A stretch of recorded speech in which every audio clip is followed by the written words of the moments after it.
There we are. Hey, crypto heads, how you doing? This is the Goose.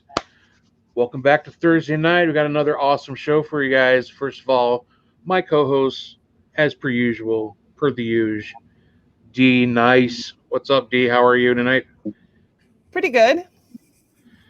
Everybody, round of applause for D Nice, because as you know, if you follow her, she finished her.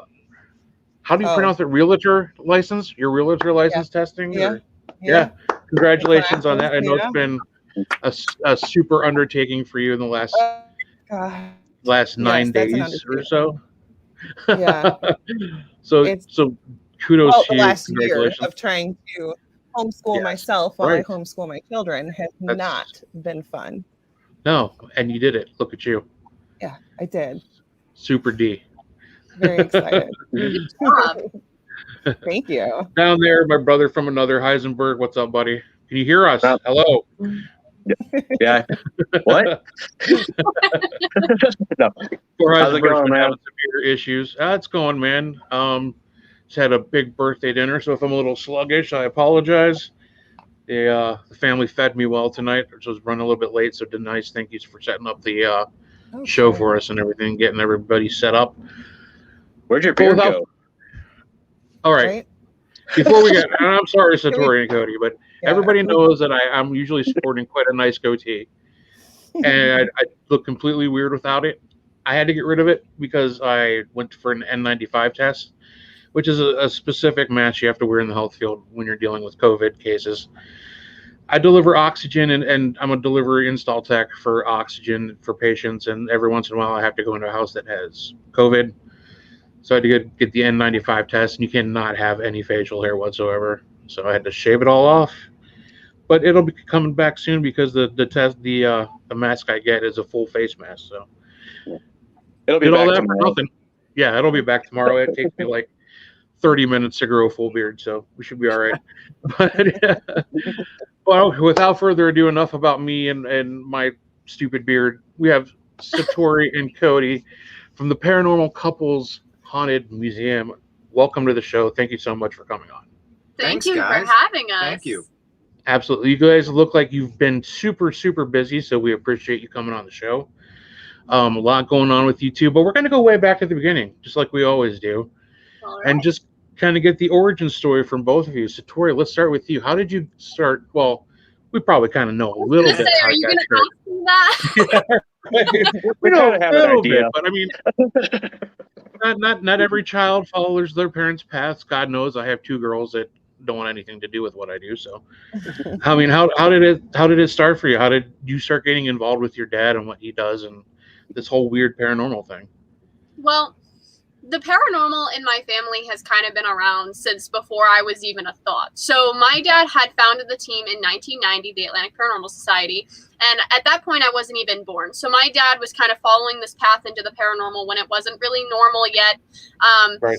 When I was born, obviously I grew up thinking it was absolutely normal. I didn't know anything different because that's just the kind of setting I grew up in. It was normal to think everything, like you try to find the explanation for things, if not paranormal, is normal in my life. 2004 is when Ghost Hunters took off for the first time, and then I kind of started to see everybody's like paying attention to it, and they're like, wow, we're not crazy. And I just started to see that, you know, my dad is going out and helping people. That's just how I grew up looking at it. My dad's going out and helping people. And at a very young age, I guess I just really decided that I wanted to be like my dad. So I kind of spent my entire life growing up getting involved in the field and trying to learn as much as I can, try to force him to bring me along to things as much as I could. Yeah. So from there, I guess I was just always interested and in tune, you know?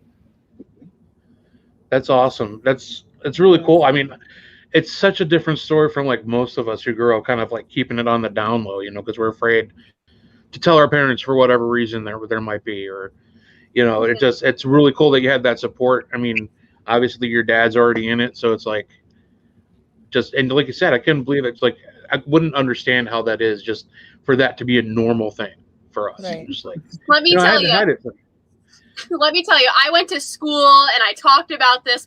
When people were like, okay, let's talk about, you know, career day for our parents. What do your parents do? Doctor, lawyer, ghost hunter. I just thought it was so normal. And everybody would always look at me like I had 7 heads. Like they didn't understand. So. That's so cool. Oh, it's like a dream. But no, my parents were cool after a while, after they started understanding a little bit. Of course, you know, I'm 44 now and they're just sort of, well, my dad is like, I want to go on one of those things once with you. Like, what? Is this the same guy that was making fun of me for standing and watching the Blinky thing in the dark, pretending to talk to dead people? Is exactly what he would say. But that's really cool. What about you, Cody? How did you get started with this? So I grew up in a Catholic household, and I see where this is going. That's more normal. Yeah. So we lived in a raised ranch style home in Massachusetts, the house I grew up in. And my grandparents lived on the first floor. And then myself, I was an only child, and my parents lived on the second floor. And my grandparents, you know, very strict Catholics, and, you know, weren't really into the paranormal that much. And my family, my mom was, my dad not so much, but we were really big into Halloween, which was a good thing. Nice. But the house I grew up in, everybody experienced stuff. Even my grandparents were hearing stuff. They wouldn't admit that, you know, it was something strange. They would always try to find a normal explanation as to what was going on, even though we couldn't find one. You know, for example, we'd always hear doors opening and closing by themselves, footsteps running up and down the hallway on the second floor, thinking somebody had broken in, but nobody was up there. But the thing that really blew open the door for me to look into this stuff was when I was about 8 or 9 years old, in this house. I fell asleep one night. I woke up not feeling well in the middle of the night. And, you know, like any 8-year-old, I went to my parents' bedroom and was like, listen, I don't feel well. And they invited me to spend the night. So I remember crawling in between my mom and dad in their bed and trying to fall asleep. And I remember tossing and turning for about 15 minutes. And finally, I opened my eyes and I saw about 10 men gliding around the bed. They were circling from the left side to the right, going through the wall on the left side of the headboard, then circling around, going through the wall on the right side of the headboard. Absolutely freaked me out. Some were holding masks up to their face.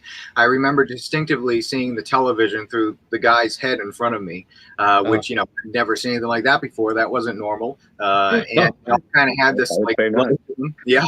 And they were all mumbling the same thing that I couldn't understand, which is probably why I really got big into the tech side of things, because I wanted to record. I wanted that to happen again so I could hear what was going on. Unfortunately, that experience never happened again.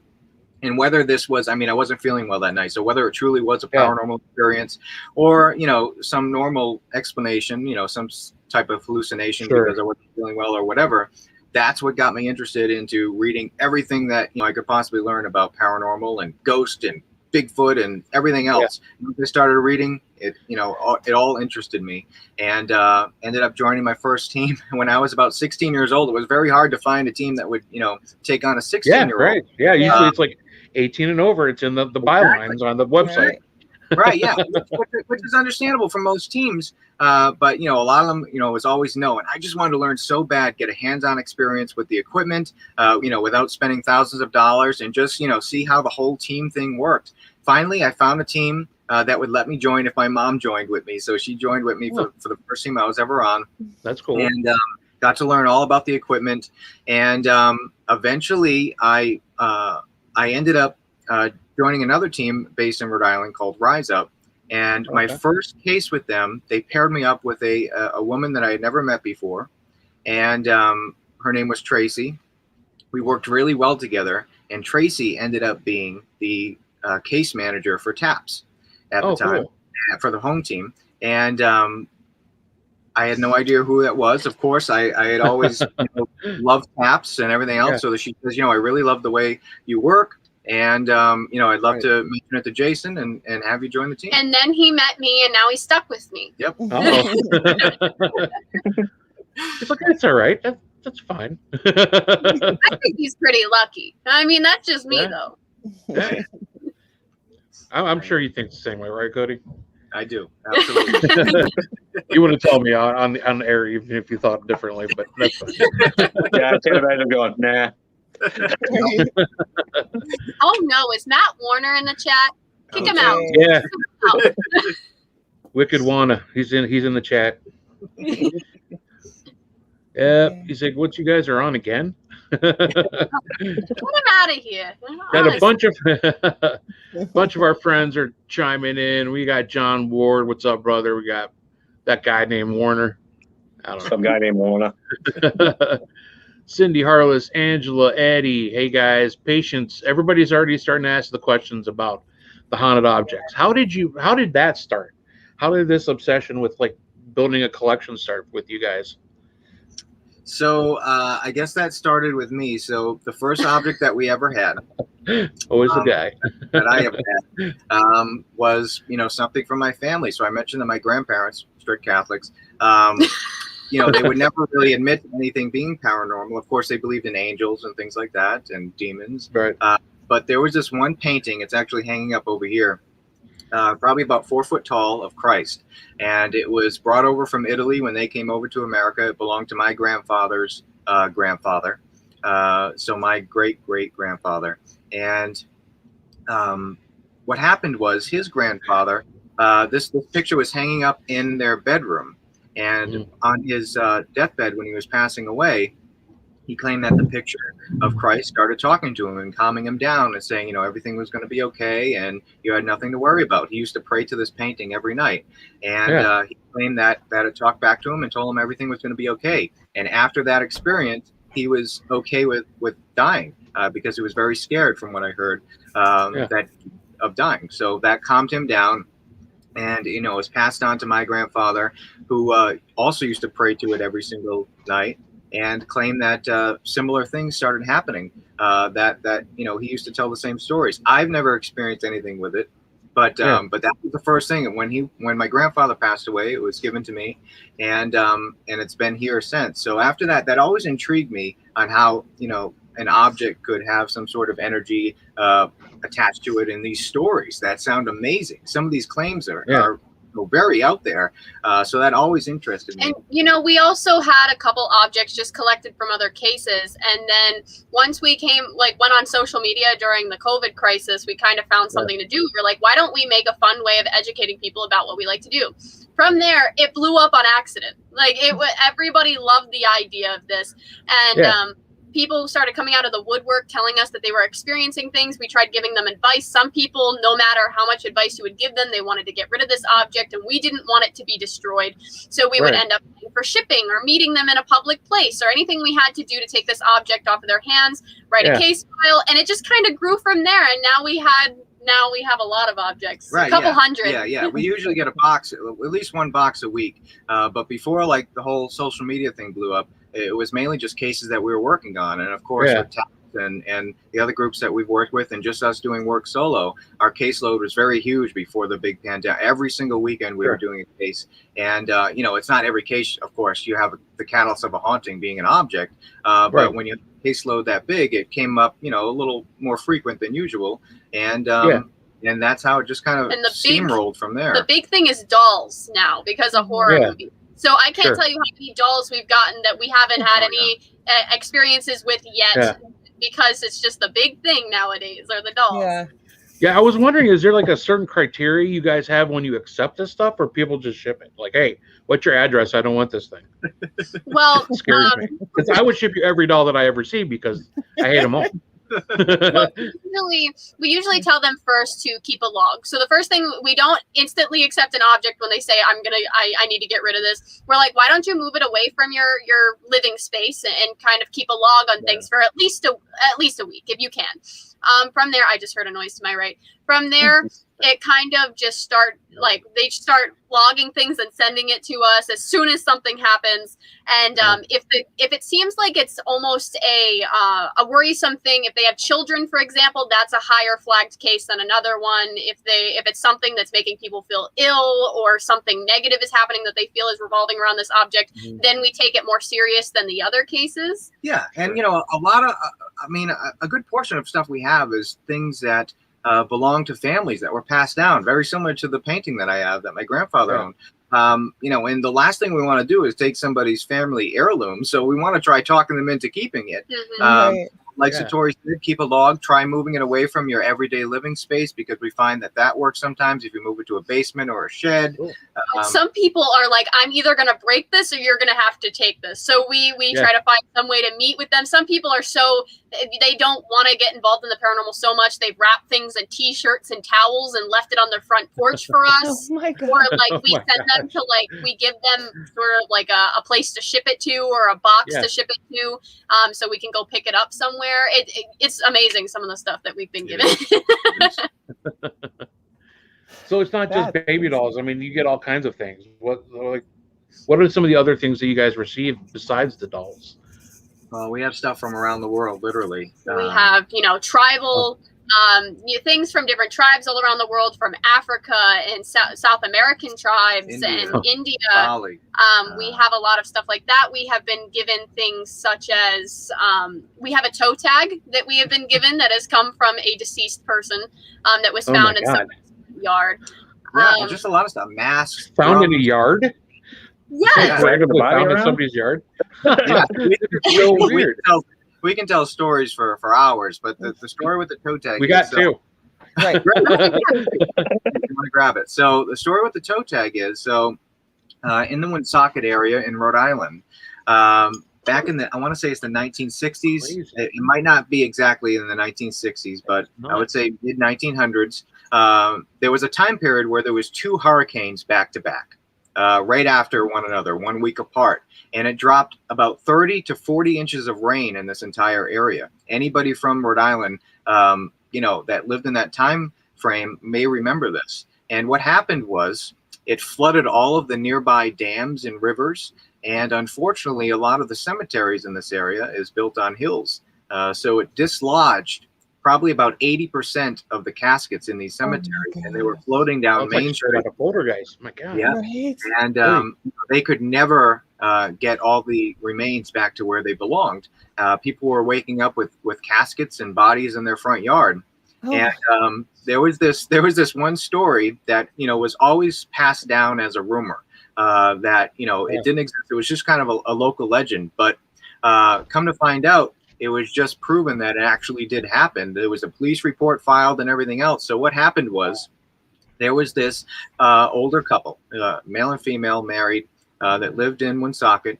And unfortunately for his wife, she was terminally ill and was given a death sentence of a few months. And the husband was having an affair with another woman while she was, diagnosed and, was given her death sentence. And she had found out about it. And, he was like, well, I'm still going to be with this other woman. So she was like, all right, well, you go be with the other woman. And when I die, I'm going to haunt you forever. I'm going to come back. I'm going to haunt you. Oh, wow. So she ends up passing away, and he ends up marrying the new girl right away. Like the day she dies, he ends up marrying her. And then the hurricanes. They move into the house that they both lived at. The hurricane comes, and his wife was just recently buried, and the rivers rose, and her casket was dislodged, and he opens the door the next morning, and he sees his wife's casket with her sitting out of it in the front yard. So she came back to literally haunt him. in a much different way than anybody would have ever thought. And I guess there's reports on this. Obviously, this is not the toe tag associated, but it gives us enough information to know that there was a hurricane, and sad to say, many caskets and bodies were never found or in people's lawns. This woman had found this toe tag, brought it inside. She started getting activity immediately, weird feelings. She started hearing things, seeing shadow people walking around, stuff that never happened until we had taken this item off of her and it had stopped. That's right. Yeah, that's crazy, and I got to wonder why. What makes a toe tag haunted? I mean, that besides the fact that it's a toe tag from a dead person, right? Yes. Exactly. It's such a small object. Why would that be the thing that somebody attached to? And it's insignificant. Yeah. Like it's not like it's somebody's. Like a wedding ring is small, right? Yes, but that's a significant piece of somebody's life. You know what I mean? Like a toe tag is so insignificant. It makes us when it comes to all of the objects. Yes, it makes us wonder if maybe it's a residual thing. Maybe somebody had passed tragically, and it's just kind of the process, and they stay with it because that's something that the energy is attached to. We are unsure. We have seen shadow people in the museum. We're just not sure if it's specific to this because we have like over 300 objects. Right. Yeah, so it could have been, maybe unrest. I mean, like I said, a lot of the bodies didn't end up getting back to their graves. I mean, if you visit a cemetery in Rhode Island, at least near one of the rivers, you're just looking at a headstone most of the time with nothing underneath. So yeah, there could have been a lot of possibilities, but it is strange that the toe tag would hold some sort of energy. Maybe it's just because it was attached to that person. I'm not really sure. Some of the weird stuff we have. Yeah. Our Uncle Guido, Tony Santori, said maybe it's just because the name is attached to it. You never know. It's weird. Well, there is, yes. So there is the name of the cemetery and the number of the deceased person that belongs to that. Not even a name. Wow. Okay. Yes. So I'll tell you that. Yeah, it's just fascinating. Like what makes them decide what items to be attached to. That's one of the things that's always been weird to me. Half the stuff we have here, we wonder why, if there is anything attached to it. Yeah. Like Satori said, we have, last time we checked, it was close or over 300 items, and not everything, of course, has something attached to it. But we believe that a majority of the stuff is just something that somebody, really loved when they were alive, and they're just checking in on it after they passed away. I mean, there is this big stigma that, every haunted object is bad or possessed and, something negative to it. But I would say a majority of the objects we have, a good majority, is just, somebody like myself or you guys that is just passed on and checking in on something that really meant a lot to them. They might not be with it 24/7, but they check in on it time to time, Yeah, for sure.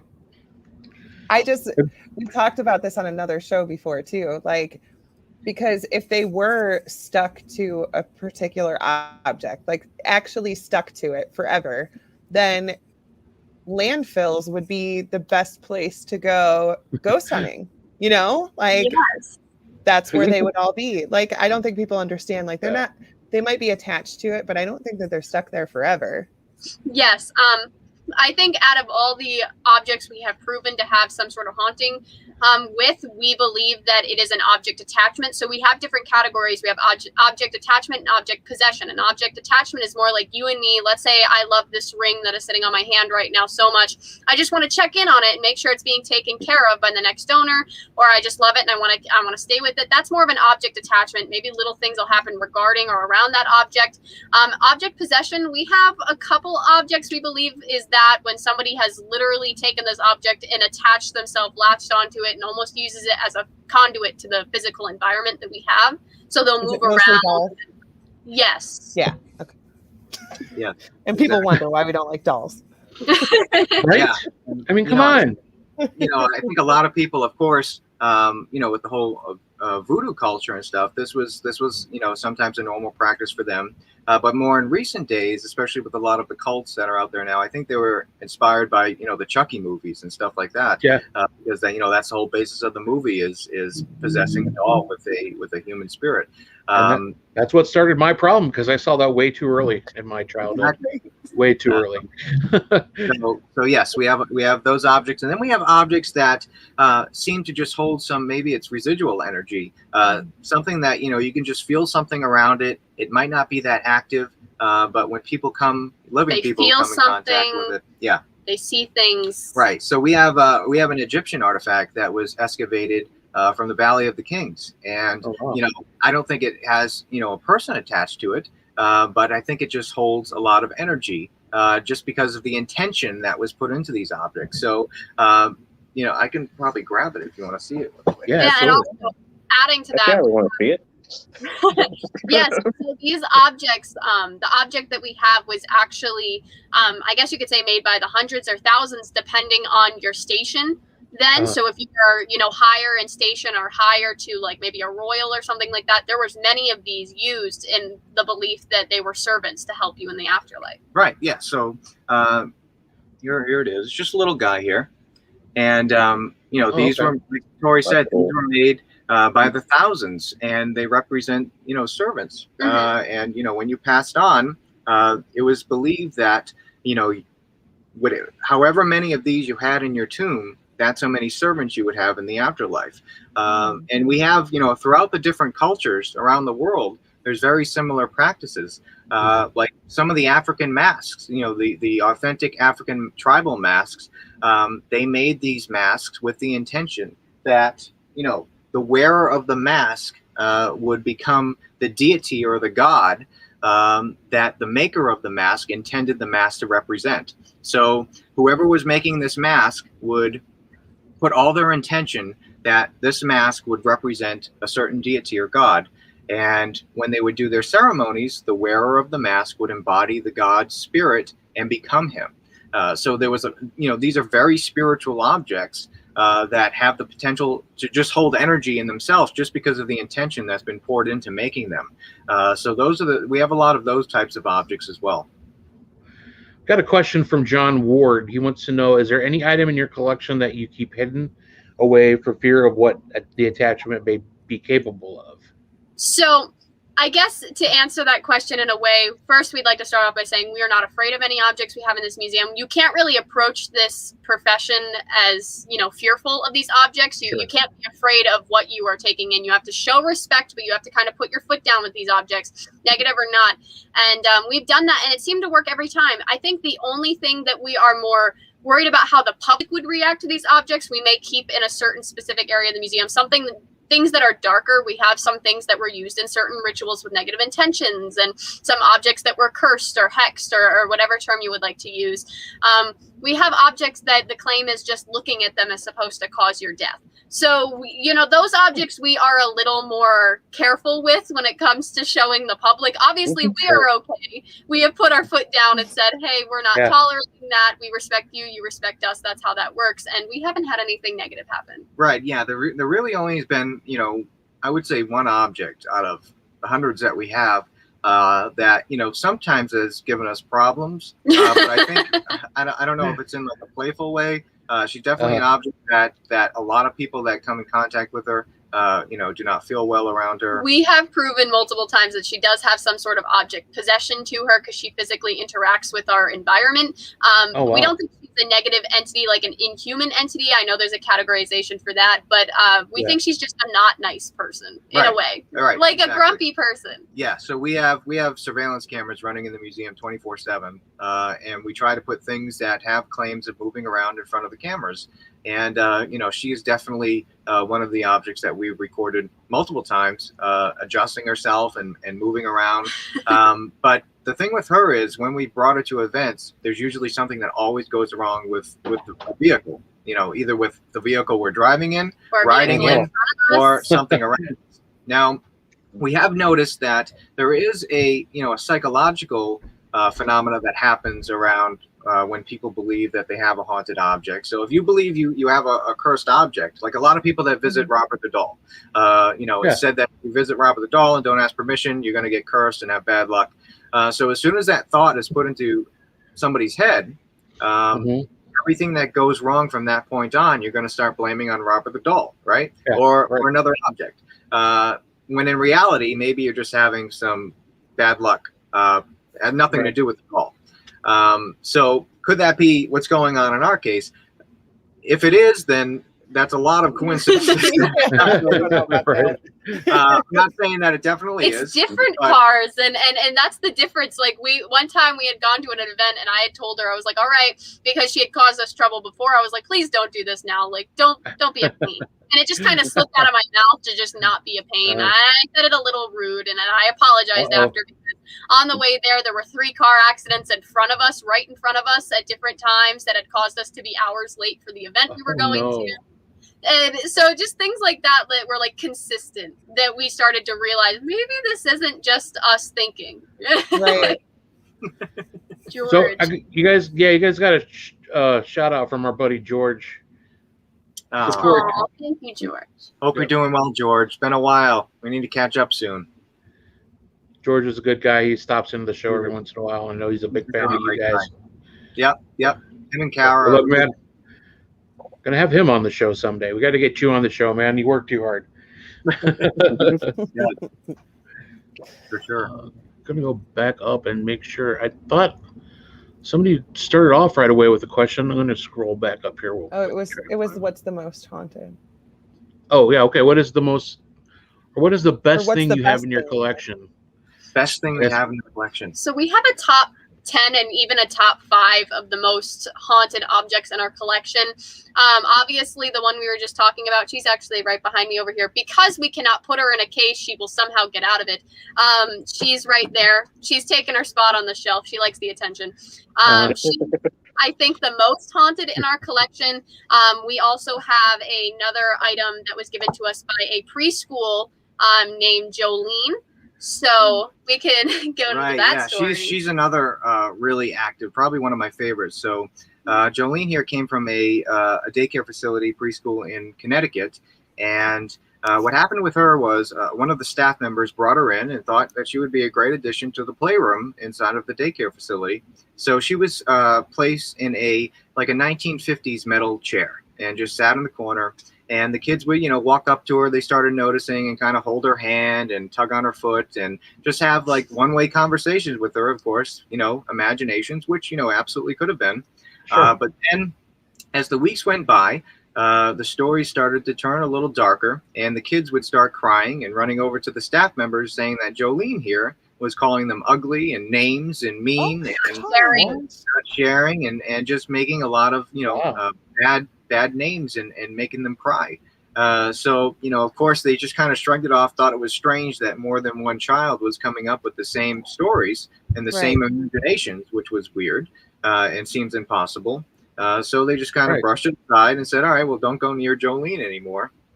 Well, about another week later, the owner of the facility is the same person that would open up in the morning and lock up in the evening. And one morning she comes in and starts looking around and notices Jolene's chair is empty.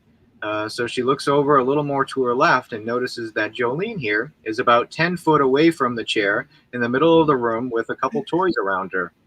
This absolutely freaked her out to know.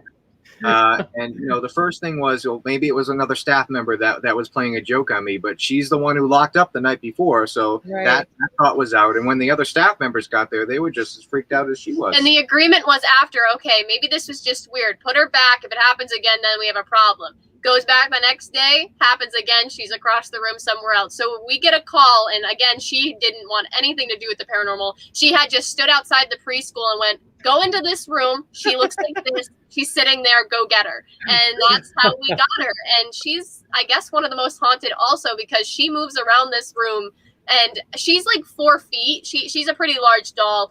I don't know how she does it, but she has avoided our 2 motion cameras over here. One point we had her away from her chair, and she somehow ended up over here without getting caught on the cameras. Unless she did some super spy moves, I have no idea how she avoided the cameras.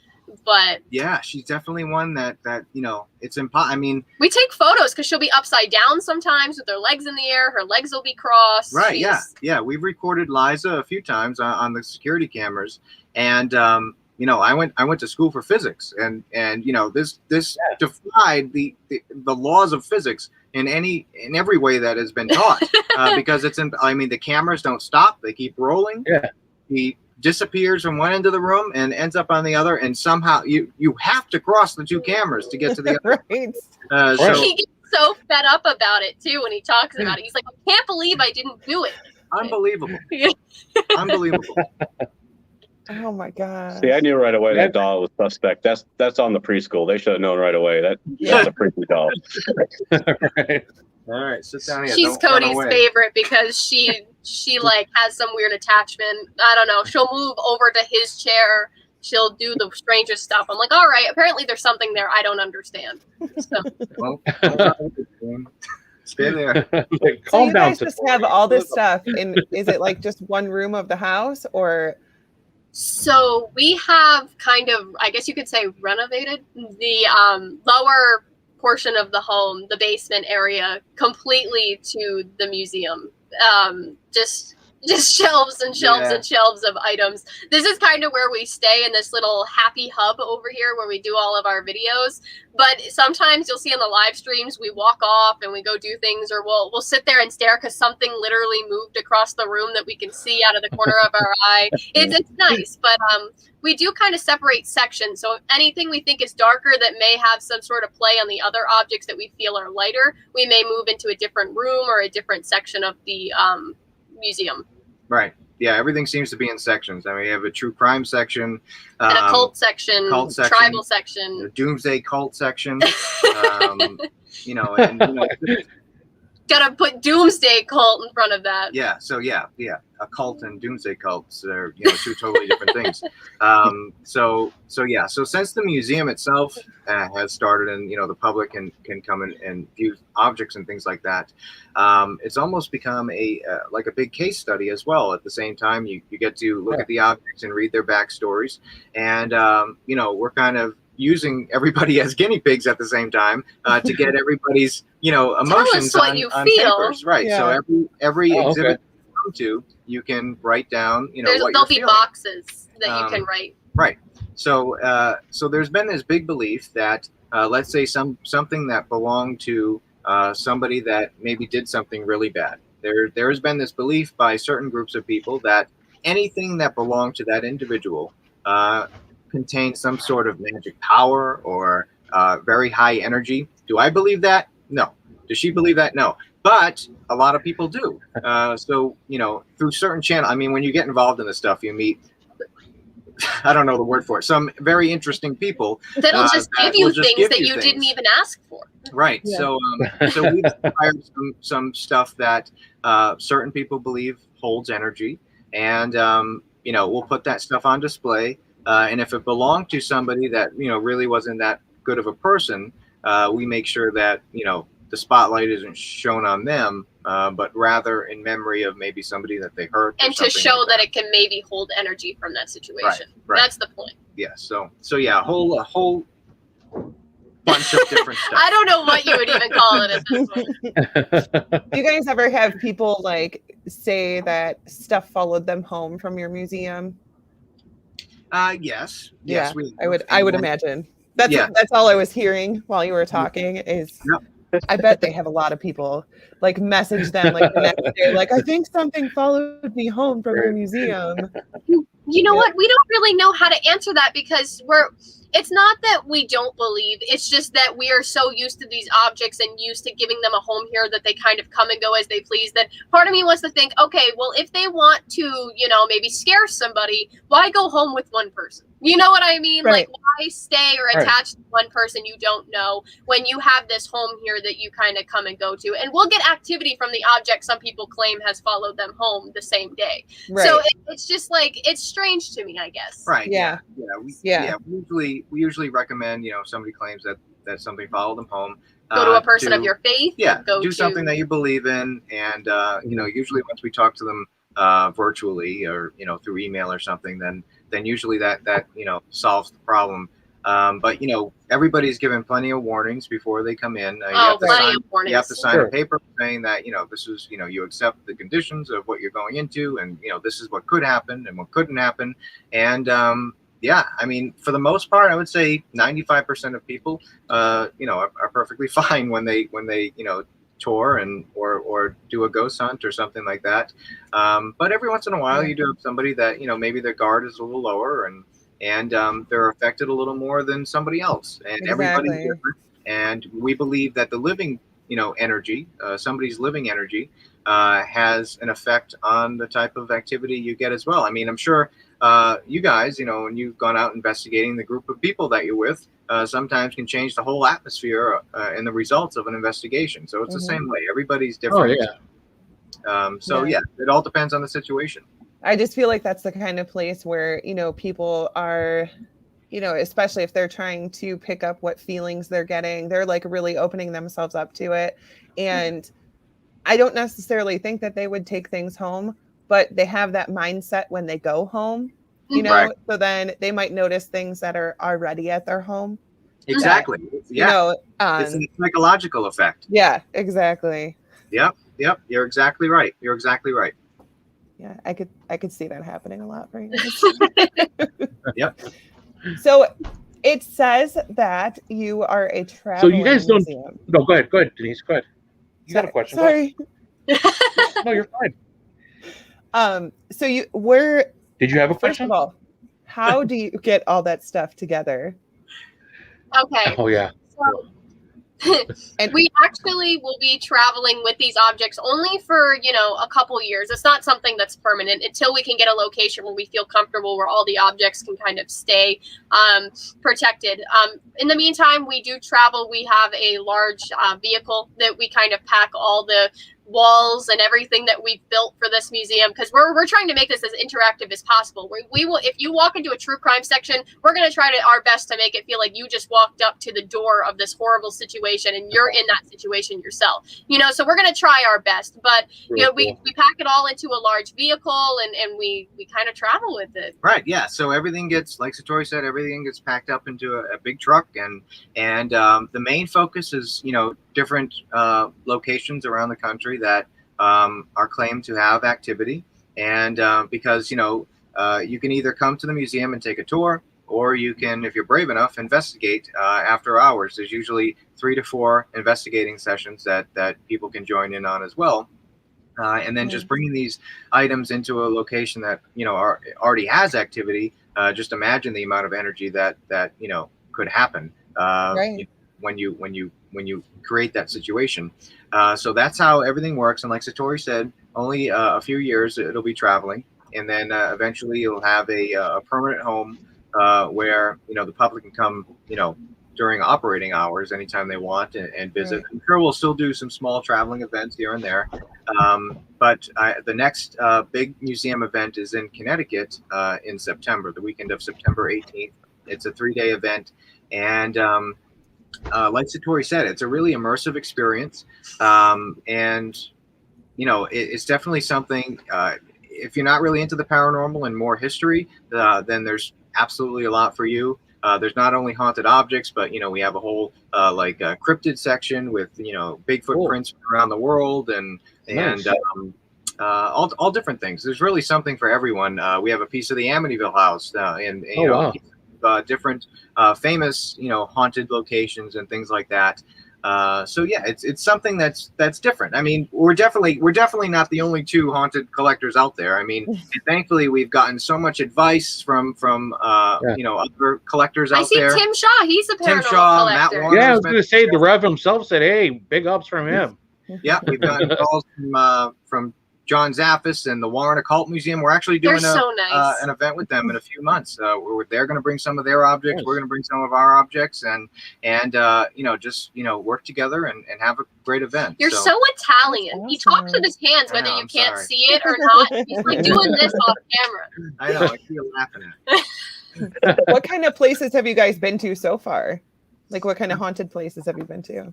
Right. So we've been to a lot of haunted places. The full museum setup, because of the whole pandemic and everything, really hasn't. I mean, the full setup really hasn't happened yet. We just haven't been able to make it happen. Just in general, we've been to multiple large locations. Yeah, right. So a lot of the events that we've been doing have been, we bring about 10 objects from the museum and have people view them, and we try switching it up to make it different for if you come twice, you see 10 different objects the second time you come. which is still a very interesting experience because, you know, we're not just throwing the stuff on the table. You're still learning about the backstories of each object, but just on a smaller scale. We're doing a few like Paracon events where we just bring a few objects like that, which seems to work out just as well. It's almost like a teaser to the entire museum. Yeah, you want to show them everything. You want them to get, you want to get butts and seats out there. You know, that's. I think you guys should open the museum in Akron, Ohio. I think so too. Yeah, I think so. We're gonna have to drive. I know, right? I know. We've gotten so many requests to go to many states in the country, and it's just logistically trying to set it up so it's all consecutive, and we don't have to drive from one end of the country one week to the other end the next week. Or we can spend a couple weeks where we are free to just keep going. I mean, it's a long way from Massachusetts to the other places that people want us to go to. So. Oh wait, I bet you should put your permanent museum in Akron, Ohio, so I don't have to go anywhere. All right, I feel like that's a little biased, though. Yeah, we might have to open a couple locations, I guess. Well, it looks like Goose and Heisenberg can work it for you. Hey, I'll quit my job. I'll quit my job right now. There you go. All right, we don't really have an application made up, but I'm sure you fit the criteria. I'm a good guy. I know iconic stuff. Right? Do you like weird shit? All right, you're hired. Hey, wait, I'm a recruitment manager actually, so I could weed them out for you if you need me to. Perfect. I was a transportation manager. If you guys need help with logistics, I'm your guy. You know? Wonderful. You guys are really trying to get the job. We didn't even know we were out yet. So look, give me your email. I'll shoot you my resume. We'll get this deal done by the end of the week. What do you say? I guess you're hired already because nobody else is for the job. Sweet. I'll put in my 2 weeks. Forget it. Just 1 week tomorrow. Oh no, he's just gonna show up at our front door and want to be in the basement. I know, right? Real quick, we got a hello, guys, from our buddy Brian Murder Case Murray. What's up, brother? Brian, we miss you. Love you, man. We love Brian. Same. Yeah, we loved having him, and we love having them on. It was so much fun. Yeah, Rochelle. They're such They're awesome so people. funny. They were. I mean, you can just sit back and let them two go at it for the whole show, and it's like it's like pure gold. It's awesome. And it's like hardly any paranormal talk, which is awesome. Hilarious. The first time we met them, they were filming, and we kind of just walked in, and we didn't know what to expect because a lot of people sometimes like to make drama in the paranormal, so we didn't know what to expect, from the ghost hunters and the ghost days. So we were like, okay, well, we want to meet them, and we show up, and literally Brian's sitting there, he's like, hey, I'm Brian, how are you? And he's just like, hello. And I'm like, this is a giant teddy bear. Like, this man is the nicest man I've ever met in my entire life. And he was so kind. And then Rochelle walks out of nowhere and they just click instantly and they're starting their little banter thing. It's so funny. They're they're such a perfect group of people. They are. Yeah. Yeah, they're a total blast to have on the show. We loved having them on. So much fun. So I know you guys said you're not afraid of the items that you have in the museum. Do you keep anything okay, I've seen other collectors, they keep things behind like blessed glass or do you do that with anything or you just display them as is? Some of the darker stuff we do have in cases or behind glass just because, a lot of people feel uncomfortable just being in that setting. So we don't want to make sure anybody touches anything and worries about it.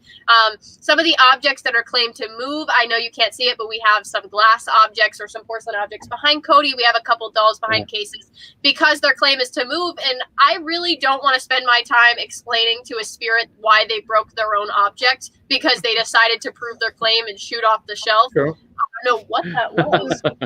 But so we have a couple of them behind glass. We have one named Upside Down Girl, and the reason she's behind glass is because she somehow turns herself on her stand 180 degrees upside down. And we were skeptical about this until she started to do it, and we had to weigh her head and ratio to her body, and there's no abnormalities as opposed to other dolls that we have from this time. Yeah. So we had to put her behind glass, and now she just kind of leans forward. But other than that, we don't don't really have Just anything. in their head trying to turn. She actually is doing it now. I don't know if you can see it. She's leaning forward now, and she's kind of bonked her head on the front of the glass. But Oh, poor thing. That's fine. Keep her behind that glass. I feel bad, but she's porcelain. Like, if she breaks, I don't want to explain that. Yeah, so that's the other reason why some of the stuff is behind, in cases and stuff like that. But it seems like, every collector does their own thing, which is great. I mean, you have to do whatever you believe in. Whatever you believe in, it's the whole intention thing. So, Tony Sparrow, the curator of Warren's museum now, he does their own thing, and he's following in their footsteps. And they have a priest come in, once every other week or once a month, and that's their belief system, and that works great for them. On the other hand, with us, we don't our intentions belong to a specific religion, where we're kind of open to everything, because we feel all religions kind of play into one belief system of a good, a bad, a place you go after death. So we kind of like to be open to everything, especially since we have objects from different countries, and who's to say they would listen to something if we didn't fully believe in it? You know what I mean? So so we kind of do our own thing. So Cody's not a Catholic? So I would say, I'm still a Catholic, but I'm just very open to everything. I mean, the more we learned about different religions, I'm more tend to be in the middle with Satori, and I'm very much more spiritualist. I'm very into the more spiritual. And I would say I'm more on that side now. And I still respect my family's beliefs. I mean, my family is obviously still very Catholic, but I'm definitely in the middle now, because once you take the time to learn about all of these different religions, because we deal with clients that from many different backgrounds, and we've made connections with people from all of these religions that are primarily in the United States, you find, like Satori said, that they all connect. They're and to make the same. To make them feel all comfortable, we have, prayer cards and sage and crystals and crosses. Anything that you really feel comfortable with, we will put in this museum. People have given us things that they feel work in their religion. Yeah. We've taken it and we put it in our museum, because who's to say that they're wrong? Right. Exactly. Exactly. That makes sense. And when you dive deep enough into the rabbit holes of theology and religion, it really is all basically the same story. Mm-hmm. Yeah, just different names. And different thought process and different names, and there's a God, but they all have a different name. It's really all the same. So what you guys do completely makes sense to me. Right? Yeah. If you want to come visit us and pray, then pray. If you want to use sage and crystals. Whatever you want to do that makes you feel protected and makes you feel safe, then you can do it. Right. Fine with us. Got a hello from Northern Ascension Paranormal. Hello. Thanks for coming on. What is that noise? I know, there's some walking footsteps happening. Oh. Like tiny doll feet? Or like put you on a big screen and see what's going on. It sounds like it's coming from the Doomsday section. So we're just gonna kind of let that go. But if things start flying, we'll care about it. So, we can let the Doomsday section be. Yeah. It's just in the Doomsday section. The Doomsday section? Can you explain that a little bit more? So we do have the Doomsday. I know. Did you hear that? Shh. So the Doomsday section is more of, we have occult items from cults that believe that the world was going to end, and there were certain religious beliefs they needed to follow in order to go to where they wanted to go. I don't know if we're supposed to give away some of the... a couple. So we have some stuff from Heaven's Gate, the Heaven's Gate cult. Oh, okay. Wow. Very well known. We have stuff from Aum Shinrikyo, which is in Tokyo. So I can actually grab that one for you. It's a cult where, a lot of the greatest minds of that area, like doctors and lawyers and psychologists even, had all believed that if they had followed this religion and, followed this man and given him everything they had, that he would grant them with powers. Yeah, magical powers. They believed this wholeheartedly. And on a subway train, they had actually tried to attempt to take lives. Right, yeah. So there was, the big sarin attack, and you can look this up. And what had happened was he had, I believe, 4 of his members. They went on the different Tokyo metro system cars, and basically with like a plastic bag wrapped in newspaper of sarin gas, and they had a sharpened umbrella, the points of umbrellas, And what they would do is they put the bag on the floor and then pop the and get bag off the train. and get off the train. And of course, this gas is a nerve gas, and it would affect everybody slowly. So the train would be pulling away, and all 4 of these people did it at the same time, and it affects hundreds, if not thousands, of people that were on this metro system. Thankfully, there wasn't a ton of deaths, but a lot of nerve damage and things like that. There were people that did pass away, but from that whole tragic event is one of the subway handles that was on the metro system from one of the cars. If you believe that objects from situations can hold energy. And some maps and stuff that belonged to one of the passengers on the train that day. So this is what definitely one of those objects that we don't think has a person attached to it or something like that, but just holds energy. I mean, when people come around it, they say that they maybe feel sad and anxious and some people have had trouble breathing around this object, which makes us wonder, just little things like that. Right. So do you guys test people? Like, do they know the story and then you ask them how they feel, or do you test them? So we like to not tell the story of things until people kind of see these objects for themselves. At least when they come into the museum, they haven't seen many interviews and stuff like that. We'll bring them to objects we purposely haven't talked about before and see if they feel something. So we had a couple people come over to this object and go, I can't breathe. And I'm like, really? You can't breathe? Why? And they're like, I don't know. I just feel anxious. I can't breathe. It's hard to breathe. And then we finally tell them the story and you just see their eyes widen. There have been some people that have gone over to the other darker items and have somehow just like recited seeing things that correlate to these objects that I haven't even felt. I haven't felt or seen since we've owned it. So and we haven't even told them what it is. Right, exactly. And there are some objects where I can tell you the whole story. Like we have a good sized clown statue. We can grab him in a minute. That looks very sad. And this is one of the objects that we don't really tell the backstory. We like to trip people up. And, right away you think, oh, I'm supposed to feel sad because the clown has a sad face on. Yeah. But that's not the feeling that most people feel off of it. And we usually don't say that. And we, time and time again, we get, a lot of the same results. We do have people say that they feel sad, but we get the same answers over and over again, which is interesting, which is why we're going to do that, write down your feelings thing when you come and visit the museum, because after time, we should see some sort of patterns happening, which, could be interesting down the line to have, you know what I mean, and look back on. Yeah, that's super fascinating. I can tell you what I feel. I feel terrified and I haven't even seen it. Is it because it's a clown? Yeah, and a doll. It's both. I just saw Satori make a quick look over to her one side. I'm like, what's something going on over there? I've just gotten to the point where I look at it and go, can you please quiet down? And then I'll go back to what I'm doing. And sometimes it works. This is actually not a doll. It is a statue. Yeah, this is the statue. Still. Yeah. Clowns. What do you guys do off of this? I know. Do you feel I get why people would feel like they're supposed to be sad. Why would you even make a statue like that? I know, right? Why would somebody own this willingly? Right. It makes you wonder. Yeah.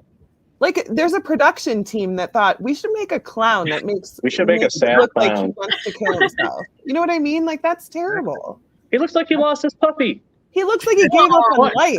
I just always feel like clowns mock emotions. So I mean, yeah, I always clowns like, ha ha ha, I'm crying. That type of thing. Yeah, but that's like funny sad. Being This silly. one genuinely looks very depressed. That's depressed. It looks like it lost something. Like depressed. just something was lost. I can't give away, terrified. I can't give away the story of this object because Cody will get mad at me. But I can say that you were on the right track with depression, and I will also add the idea of anger to it for the story. Okay. So anger. Cindy wants to know what's in his hand. What's in his hand? So he is actually holding a little umbrella in his hand, like a little cane umbrella. Oh, cane's in this hand. Oh, you're talking about this hand? That's well, no, yes, both that's hands. a cane. Yeah, umbrella and cane. Okay. I was looking at this one right on me. Yeah, I think it's an umbrella. Yeah. Well, it's Patient probably says sad he gives because me a the headache. umbrella's too small for him. He gives me a headache. Right on the right track with that one. Yeah, I know. The umbrella don't block the rain out. I know. Makes you wonder. We're back to worrying about the beard. Like every time that you zoom into them, I'm like over here going like looking in the background. Oh, yeah, you should just like have 10 seconds. Ready? Go. Right. There you go. Ooh. I got it big. A lot of creepy dolls. Not too cool What on is that. that redheaded one? Which that a- redhead? Oh, she's having- Oh yeah, Oh, that looks like a ventriloquist one, man. oh my Yeah, that one god! can go right back. I hope Yeah. Shelly's not watching anymore. Yep, that's ventriloquist doll. They are the scariest, man. Yeah, his claim is very straightforward. You know, he moves the mouth by He would itself. talk. He would act like a normal person. Yeah, people would hear voices, you know, happening, and you know they didn't recognize the voice as being part of their family or anything like that. And you know, once in a while, they would see the mouth sometimes stuck open and move by itself. Noises again. But yeah, I so heard that one. Yeah, do you hear? It's coming. Yeah. It's coming from over here, which is funny because that's kind of like a closed off section Yeah. where we keep some darker objects too. So I don't know if they're having a dance party in there or something. I'm not Yeah. sure, but I'll let them do what they're doing as maybe long as they're not. redecorate. Yeah, we're gonna go in there and it's gonna be completely redecorated. I'm not gonna lie. If I saw a ventriloquist dummy like their mouth move, I burn my house down. Right. Well, he hasn't proven it to us yet. That's Yeah. why he kind of sits here with us because he hasn't proven it. But I'm waiting to see if people see him when I move. I hope so. Yep. Because sometimes we're so oblivious to these things because we're so used to it. So one time we did an event not too long ago in Connecticut, and we had Jolene sitting on a chair, and we had explained that she's in the top 5. And as we finished our presentation, went, any questions? Somebody literally gasped when we weren't paying attention. They were like, and we stopped and went, what? And we turned around, and Jolene had slid off the chair she was in, but her arms had like wrapped under the chair and held herself up, which makes no sense to me because she's a large doll. We just kind of sat there and looked at it, and the woman's like, you did that, didn't you? You had to have done that. And we're like, no, we're across the room. How did we do that? And we're like, if we did that, we are the best magicians on the face of the planet. Right. We had sat and we were like, oh my God, I can't believe we didn't catch it. And she's like, that's the problem you have? And we're like, yeah, we wanted to catch it. We didn't Right. even have the cameras. It might not have happened because you don't like cameras. So. She doesn't like cameras, Spooky. Yeah. but Yep. Weird So stuff. I'm interested to know what's in the true crime section. Sure. So one thing we can show you belonged to Jeffrey Dahmer. Let's see if we can get something. oh no. But it also goes along with the claim that, you know, something that belonged to this person or something from the scene of where this had happened can hold energy. Again, we're not exactly out looking for this stuff. We're not like betting on this stuff and trying. It's just some weird connections of people that come out of the woodwork. Right. Yeah. Going back to that belief that anything that belonged to these people or was around these people holds some sort of energy. Sure. This is a piece of his apartment building that was, you know, destroyed. Oh, wow. And so, you know, people say that they feel energy off of this. Ourselves, we don't really feel anything off of this. But, you know, this is where a lot of, you know, bad stuff happened in this building. And of course, this is, you know, a handprint that he made and signed in prison. It's hard might to have see. to angle it down. So there you go. Now move it close. Oh, okay. It's the light. Oh, There it is. Right. Wow, So, crazy. so this came from a gentleman that actually used to write him in prison, and he used to write letters to him. And every time that he would write a letter, he would ask him to, you know, send a handprint back, which was, you know, an odd request, but I guess it's something that that people usually ask of you know, these people. I guess it's a common thing. And so Kind of sad he didn't make it a turkey. I know, right? But yeah, so something that he, you know, drew and you know, people claim that would hold energy. So yeah, we definitely have a whole section to him. We have some stuff from Richard Ramirez that belonged to him, his cell. we're looking over down there right? trying to figure out what we've obtained over these years. Yep. And sometimes we just sit here and look at the stuff and go, do we really own that? Why do we own that? Right. And they're because somebody wanted us to own it. I don't know. some stuff from John Wayne Gacy. I hate that. Yeah, so there's definitely a lot of stuff that we never thought that we would own, stuff that either belonged to these people or was involved around these people. And I give the same spiel in case whenever these objects come into the museum, I'm like, you don't mess with anything. I put my foot down. I'm like some angry mom when they get there. That's how I act with all of it. I shake the finger. I'm like, don't do anything. And it works every time. I don't know how. It does. Yeah, yes, ma'am. That's what I do. They're like, okay, guys, mom said behave, so let's Right. But yeah, so we definitely don't go out like seeking these types of objects, but we take them for that case study purpose. And and if anything, we can keep the victims' memories alive, because if you ask somebody who's Jeffrey Dahmer or Richard Ramirez, you know who that is. You can picture, most people can picture their faces in their head. But if you ask, okay, what's one of their victims, that's a hard question to answer. You can't remember their names or what they look like. So at least we're going to try to make them really prominent and at least memorialized in some way, to kind of flip that around, so the bad person isn't getting the attention. And the best part is you can investigate with some of these objects if you want to when we bring the museum on the road. So if you're brave enough, we'll kind of throw you in a room with a building with these objects. Yeah, if we can I can show you the piece of Amityville if you want to. He's so excited to show you these things. Can you tell? He's like, if you want, I'll go grab it. Yeah. If Matt Warner's on here, he's going to be excited. He loves What do you that. do if I said no? I don't want to see that. I know, he doesn't even wait for us to say yes or no. He's already going to get it.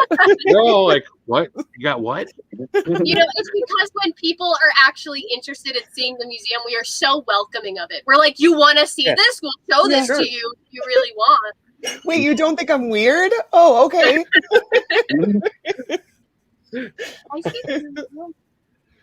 Well, the Dahmer thing actually really interested me because several years ago I walked through Dahmer's childhood home in Bath with the person that owned it at that time, which is really just kind of a weird feeling and experience. Yeah, I mean that's where it all started. I mean it was his first kill, and it was like weird. It was weird feeling. They can't sell that house. I mean, I think they're gonna tear it down if they haven't already. But it was interesting. Yeah, the best bet. Same thing that they did with Gacy's house. But so at least when in our exhibit for Dahmer, we recreated the entrance to his apartment building, his front door, in the apartment that they toured, that we have a piece of.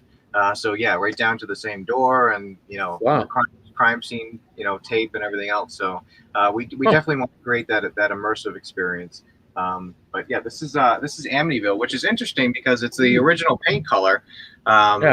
That so you get to see it because a lot of the pictures are black and white during this time, and so this is the original paint color of the home, along with one of the first edition copies of the book. Nice.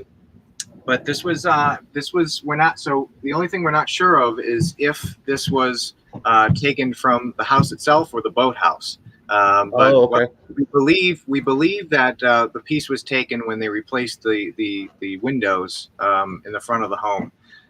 But it could be from renovations on the boathouse as well, because it was made of the same material and painted the same color.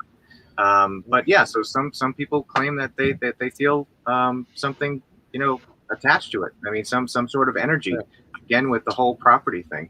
You hearing all the footsteps? Yeah, I'm hearing it. I'm just kind of letting it go. If we go upstairs and everything's kind of thrown around, I don't know. Yeah. Do you guys keep that room under lock and key when you're not in there, or is it pretty much free roam? We do keep the door, locked just because we kind of, I don't know, maybe it's a peace of mind thing for me. I just feel safer with it, not necessarily with the objects, but if anybody was to kind of like come in, I don't know. It's weird to think about. I feel like the museum protects itself to an extent because we've thrown so many different entities in one room and told them to all like coexist, I guess. So I feel like if some people could break in and come upon this room, I don't know how they would act. That's kind of like, what the? They'd probably come down and go, yeah, I broke into the wrong house. But that guy behind you with the red hair, that thing will come alive and take care of that dude. Right? Oh, I'm hoping that's that if unfortunate. somebody was to break into this house, they would have a fear of clowns, because that's a lot of stuff we own also. You think yeah. fell over? Hey, hello. How are you? Wrong house. Yes, wrong house. Shout out to Cindy. She's a great person. I don't know. They'd just be sitting there in the morning. So when you guys receive these items, do you get into like a real like hardcore examination? Like you experiment with them, trying to debunk why they may be haunted? You know what I mean? Is that something you do, or you just kind of get the feeling of it and accept it and put it in your display?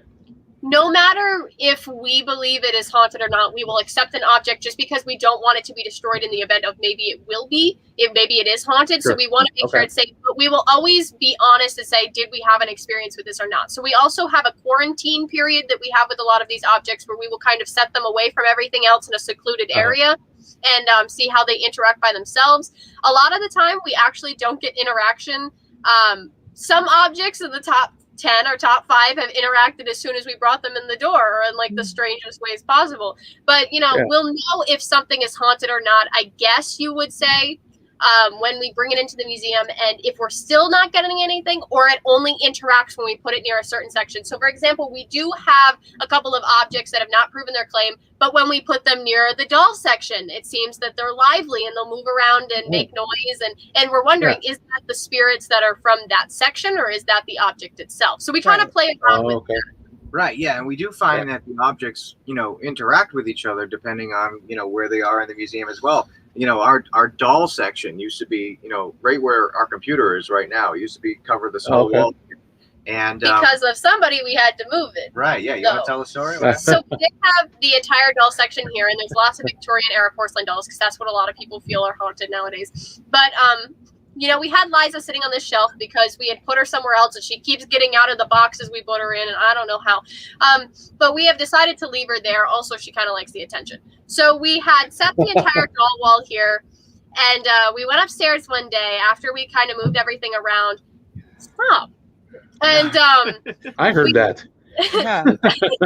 We had come down here after a couple of hours to just check in on things to see how it kind of works. And we had seen all of the doll heads on the doll wall turn 180 degrees opposite facing the wall behind it. So I think the first thought in our mind was, what's wrong here? Why aren't you guys getting along? And so we fixed them all. Went, maybe it's a fluke. We go upstairs, we come back down maybe another hour or so after, and all the heads were turned again, but like more dramatic, I guess you could say. They're facing each other, and they're facing up somehow, and it's just really strange. So we, after a couple times playing with this, we noticed that it didn't seem like it was the dolls. It seemed like it was somebody doing it to the dolls, because it was the same distinct way every time. Or things would be messed up almost like in a negative way towards these dolls. And we finally thought, what if we move the doll section away and see what happens? And they were perfectly fine afterwards. So we think there was some negative interaction there, but that's one story. Yeah, maybe just whatever you put it by did not like the dolls. I mean, that makes sense. Not everybody likes dolls. Exactly. It's strange. Our lives sound absolutely crazy. Yeah. But just so many countless stories that have told most people that they probably probably think we're crazy, and if they told them to us, we'd probably think they're crazy too. So it's definitely a lot of stuff that you have to experience in person. You know what I mean? Some of the stories you have to see it to believe it for sure. Yeah. Have you ever encountered an object or something that somebody was trying to give to you that you said no to, or you couldn't take for, like, I don't know, like an extreme adverse reaction to it, or? No, we've accepted everything. Yeah, we've accepted everything. There has been like 1 or 2 cases where the origins of the object by their stories sounded a little shady, like maybe they got it on illegal terms. So we kind of just wanted to stay away from that type of stuff, because everything that we have has been obtained very legally, and through the right terms, and we outright own everything that we have, and everything that we've gotten to the best of our knowledge has been obtained legally. So we kind of stay away from that stuff, of course, just so we don't get ourselves in a hole or something like that. But when it comes to negative So things, no meeting a guy in a dark alley or a dark dock. Like, hey, you got the doll? Well, You got the doll? we definitely met people in some strange places to pick some of this stuff up. But usually we talk to them plenty of times before just meeting. Cody's like, all right, we're ready. We'll go meet them in this area. And I'm like, all right. Well, yeah. So yeah, we definitely prefer to meet the person in person. Because In public. in public, of course, but or we have gone to their homes and picked stuff up, just for the purpose of seeing them face to face and having them tell their story in person, because their facial expressions and the way they tell the story puts a lot of more emotion into the story for us to believe that there's something really going on. You can see that this person's petrified. I mean, they get they choked up when they mention certain things and stuff like that. So that's much different than reading the story in an email. So we'd much rather, meet face to face. Did somebody in the chat say maybe mop the upstairs floor with holy water? Because that's going to take a lot of holy water. That was Kathy Satori. That's going to take a lot of holy water. I'm a Satori. That's funny. Do you guys ever have anybody ask for stuff back? I was actually going to think about the same question. We have never had anybody ask for stuff back. And I think we always worry because, for example, we have a drum that's from Africa that was passed down generations in this man that we had gotten it from his family. And it's a family heirloom and that he had inherited. And it's such an amazing piece. It's hand carved. It's gorgeous. And we always give the offer, like, if you ever want this back, take it back, because it is your family heirloom. It's something that that defines where you came from. And we have no right to take this from you. But if they feel that they need to get rid of it to, for example, he needed to save his relationship because his significant other had said, I will leave if this doesn't leave. So we had to take this from him. We haven't heard back from him. Yeah, we haven't heard back from anybody that we've given that offer to. And, you feel bad. Definitely feels strange when you're taking something that's been passed down from generation to generation. Right. But, to us, when they're really wanting to get rid of it, like in the situation with the drum, it just adds so much more validity to the story because they want to get rid of it. And, nobody in their family wants it anymore. And like Satori said, we've given that option because, this is something that your family loved. I mean, they obviously loved it a lot because it's been passed down. But to this day, nobody has asked for anything back. And that itself was a very interesting story. What was happening with that? I mean, he got the drum, he inherited it when his grandfather had passed away, and brought it into their new apartment. It was their first apartment together, a young couple, and puts it in their bedroom in the corner, leaning up against the corner. It's about a 4-foot tall drum. And, a couple nights go by and they get awoken by the sound of the drum, and very loud, and woke them up. He was okay with it because, being from his culture, they're very spiritual people. So he was okay with it. The girlfriend definitely was not. So he was able to calm her down, and they made an ultimatum to move the drum into the living room section of the apartment. And the next week it happens again. And this time it's so loud that it wakes the neighbor up in the apartment to the left of them. And he comes knocking on the door saying, you have to turn the bass down, work. And so of course he didn't want to explain the whole story of a ghost banging the drum. So he was like, turn the music down, and so that was the end of that.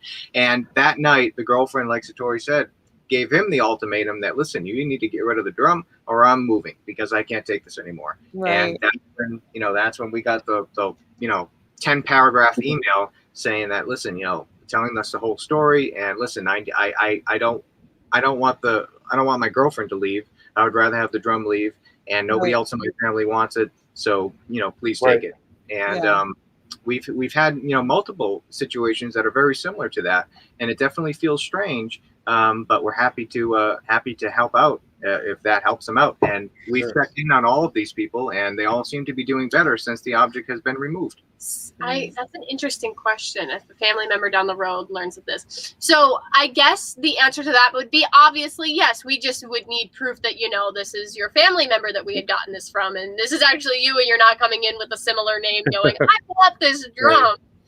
We would need some sort of proof, but yes, if it was a family heirloom that they want back, we would give them the opportunity. Right. Sure. That's cool. Of course, nothing that we have is ever going to be like sold to anybody, or people have asked us to sell or give Can away. You sell me this? No. And, like I said, a lot of this stuff belonged to families and stuff, and it would just be very wrong, for us to sell anything. Do you want me to grab the painting? It says, "I'd love to see your grandfather's painting." Sure, yeah, you can grab it down.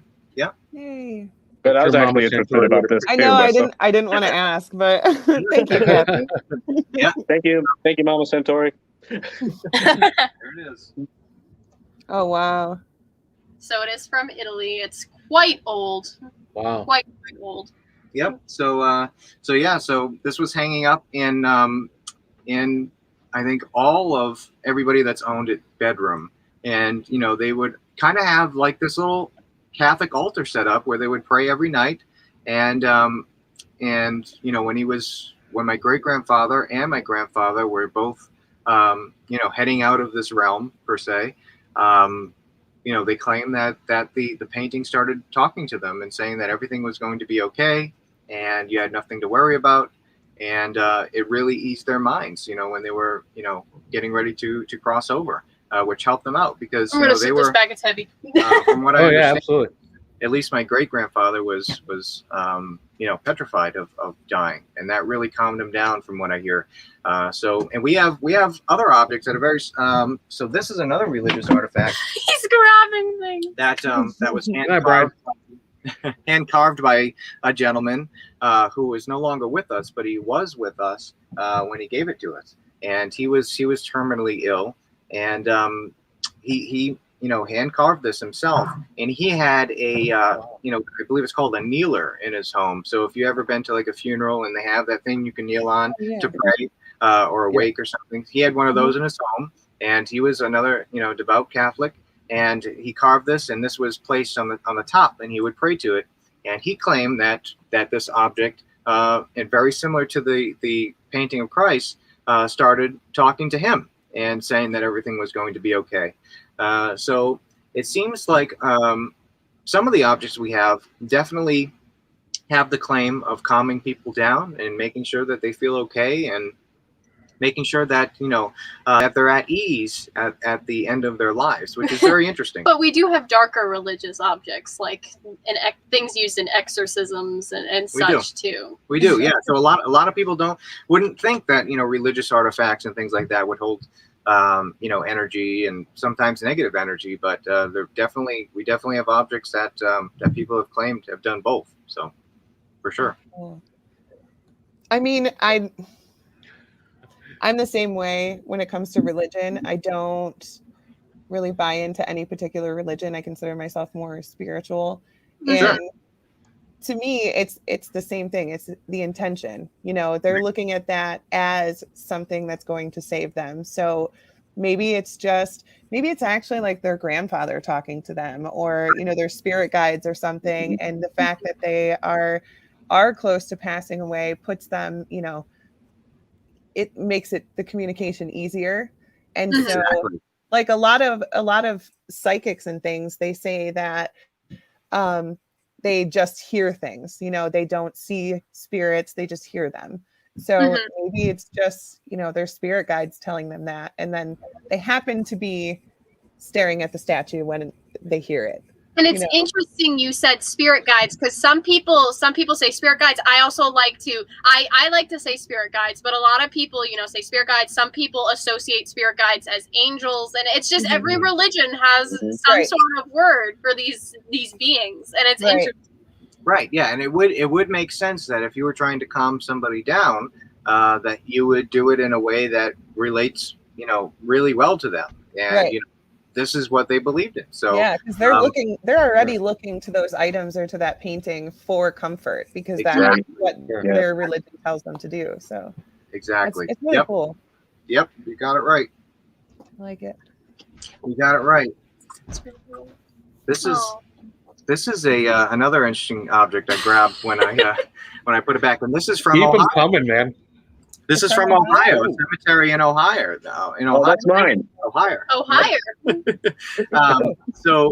This is a safety bell. So back in the days, they had safety coffins.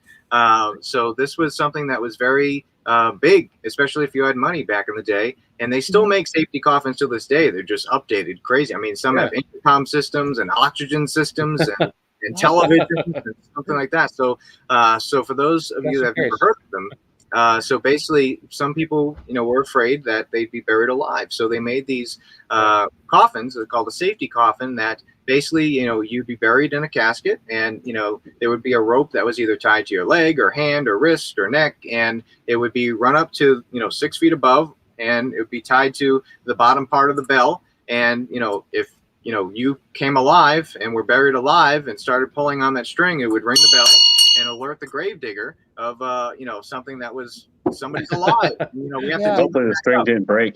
exactly. Right. So very well made, obviously.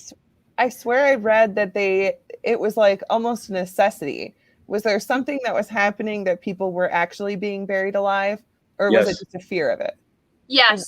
I mean, it was reported, I think one of the biggest places it was even reported was in like England and in the UK, and it was a big thing back then. A lot of people would suffer from illness where they would, for some reason, not wake up. Some people had dealt with this while they were even, with child, and they would somehow, come back to life in their coffins, or have their children and come back to life in coffins, and they were stuck. And a lot of people had actually dug up graves before during certain situations and seen scratch marks on the caskets because they had woken up in a cave.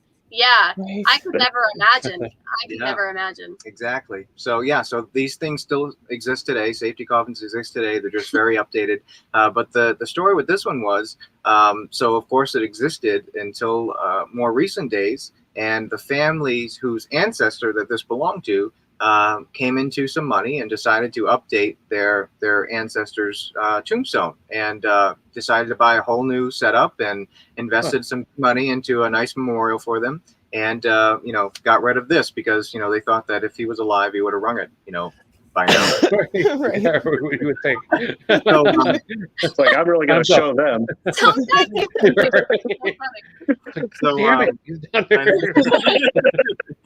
I waited too long. I was just joking. Sorry, we derailed for a second. Yeah, and decided to donate it to us, and we happily took it just because it's a really interesting story. Yeah. We don't really think anything's attached to it. But it's definitely a piece that definitely interests a lot of people, and it's something that that's I think is really cool. It makes me think people in this profession. I always like to ask people in this profession, what are you actually afraid of? Because apparently ghosts aren't one of them, right? So I always like to think, and I'm like, I'm sitting here going, I'm claustrophobic. That's something I'm terrified of, and I'm terrified of heights and things like that. I'm trying to think of all the silly things. I couldn't imagine waking up in a coffin. I really couldn't. Yeah. All right. Eddie wants to know what the story with the $2 on the top left of the feed. Top left of the feed. Okay, is this the left over here? We're sitting here. I don't know, man. What's the side to left? Left. Your left or our left, or who's left? Come on, Eddie. Who's left? Is it over here? Maybe he's talking about me. Oh. Think about that? I'm trying to see what's in the top left. Well, there's no a long dolls in story mine. about Denise. Who knows? I mean, We'll have fill these us in, Eddie. We'll figure it out. Yeah, I'm waiting. Puppets. Is Yeah, it maybe the a color. puppets? Yeah, give us a hint. Yeah. You have to be more specific. There's lots of creepy. Is it behind Satori or is it behind Cody? There you go. There we go. I'm sitting here about to grab the case file. I'm like, 2 dolls at the top. Yeah. I don't know. Oh, I know he's not talking about me It'd because be I funny have if no the dolls. dolls we're going, it's me. He's talking about me. That would make my life so much easier. Let me Yeah. Hello. Oh. Hello. Hello. I'm waiting to figure this out. Well, if they're talking about these puppets, maybe because they're together. Maybe. I don't know. These are authentic voodoo dolls that have been used doesn't help any. on You said it would be to your right. Liza is here. Yeah. Liza's here. Liza, and then That is a secret. yeah, that's a satanic baby head there. And then these are some voodoo dolls that were taken from New Orleans here that were used. You say it like it's normal. You're like, there's Liza and there's a satanic used baby head. It's right past just It freaks me out that her name is Eliza because that's my daughter's name. Ooh. Interesting. So yeah, so I guess yeah. So top two over there would be Liza and official baby here. And then you have the voodoo dolls that were used in ritualistic practices from New Orleans. We have a box of them, yes. So we've taken going. together. We've taken, we want to learn about different cultures and the way people handle the paranormal. So taken a couple trips to New Orleans to learn about the art of voodoo, because there's a lot of misconceptions that surround that whole topic. A lot of people think, very similar to Ouija boards, that, everybody thinks that there's something bad with the Ouija board and stuff like that. So met with, voodoo priestess, voodoo practitioners, witch doctors, and, sat down. That's actually where this mask, came from, was New Orleans. It originated from Africa and was brought over 25 years ago to New Orleans. And it belonged to one of the guys I was talking about. And knowing that, we have this collection, I had asked him, I was like, do you have anything that kind of makes you feel a little off? Not wanting him to give me anything, just out of interest, to see what their views on this type of thing and is. he gave us something. And he brought this box out that held 6 masks that he brought over from Africa, and they all looked completely different, ceremonial tribal masks. And this one is the one that he gave him kind of strange vibes, and he kept different away from the other 5. And he kept him wrapping in a shirt. It was used traditionally to try to embody a deity. So also a lot of idols and statues we have from Africa have these seashells on it, and we found that those are consistent with artifacts that are like trying to contact these deities, fertility gods, things like that. So that's how we kind of know with that. And with the voodoo dolls, we have some good health dolls and some dolls used to curse and hex people. Yeah. So this is a traditional good health doll that's in the same box. For good health. Yeah, it's kind of conflicting, isn't it? Yeah. So this one's more like a forestry thing. But this one has been used. I'm not fully sure on the curse that was placed on this individual. But usually, you have something that belongs to the individual. You're trying to place, whatever you're doing on them. Maybe a piece of their hair. It wasn't us that was hexed. That's the point. Yes, it wasn't us. And I'm not sure of the entire story. But today, in recent days, there's really not a lot of people that practice the dark side of things. I mean, of course, there still are. Whatever good there is, there's usually a bad side to it. But most practitioners are practicing for good now. I mean, if you have maybe a sick family member or you're sick yourself, you would go to a practitioner and ask for them to help you. I mean, a lot of people, they try all different avenues to try, healing themselves or healing their family members. And when all else fails, they sometimes turn to something like this, and in the hopes that it would help them. And that's a lot of what's being used today as far as voodoo goes. You can smack with it. I mean, you guys were saying earlier, like intention is everything. Exactly. So if you are sick and you just keep thinking, I'm sick, you're gonna stay that way. And a lot of times, sometimes, that's all you need is just that doll and the thought that somebody did something that's going to make you better, again, your intentions turn into you getting better. Like, oh, I'm getting better. I feel better already. Like a self-fulfilling prophecy. Yeah, it is powerful. Your brain is powerful. It is. Absolutely. I agree. You have quite a couple of experiences with that. I mean, when you were sick, some people had come in and tried different things, and it seems that the brain kind of does help power that. Yeah. I had, there was a point. So I was kind of taking a darker turn now. So we're getting into a little bit of the dark stuff. So in 2011, I was diagnosed with leukemia. They gave me a couple weeks to live, and of course, wow. I'm alive, thankfully. And but there was a point where they had tried everything, all different types of chemo and radiation and all this stuff, and it worked for a while, and then all of a sudden everything stopped working.